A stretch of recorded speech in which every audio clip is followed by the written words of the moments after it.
The Army Without Combat Arms is essentially a bunch of different support roles and different gears that turn a machine that doesn't have wheels. And what makes the combat arms different from the rest of the military is having those different boots on ground forces that are actually making a difference on the battlefield. We operate in a fairly small team, kind of off on our own, out forward of friendly lines. We've got 36 scouts, 8 vehicles, so we conduct reconnaissance and security type missions. And our main goal is to observe the battlefield and report back enemy positions, targets, any critical information that the commander needs in order to complete his battle assessments. There are 4 roles inside the tank. You need each one of them for the tank to be able to do what it's meant to do. So the gunner obviously shoots the rounds out. The tank commander is commanding everybody inside the tank and what goes on, scans for targets to help the gunner. The loader loads rounds in to the gun tube, shoots the weapon systems on the top. He guides the driver because the driver can't really see like the back parts of the tank for the most part.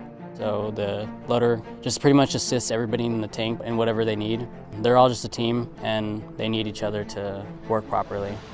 That first time you get to fire that round downrange is probably, that's my favorite memory that I'm going to hold on to for a really long time. I mean, there's not really anything that perfectly embodies it. I think that's the #1 reason why anyone becomes an armor officer, becomes a 19 kilo, is you just want to watch that round go downrange.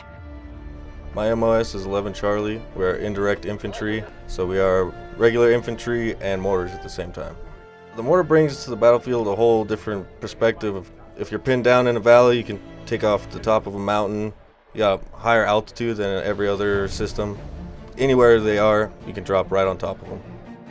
Our equipment's pretty heavy, so loading everything, getting it all ready.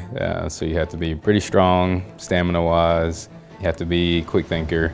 Things are always changing, so we're always having to switch up the way we do things. So you have to be versatile, you have to be ready to fill any position that they require you to, whether that's to be a member of a mounted crew or a dismount.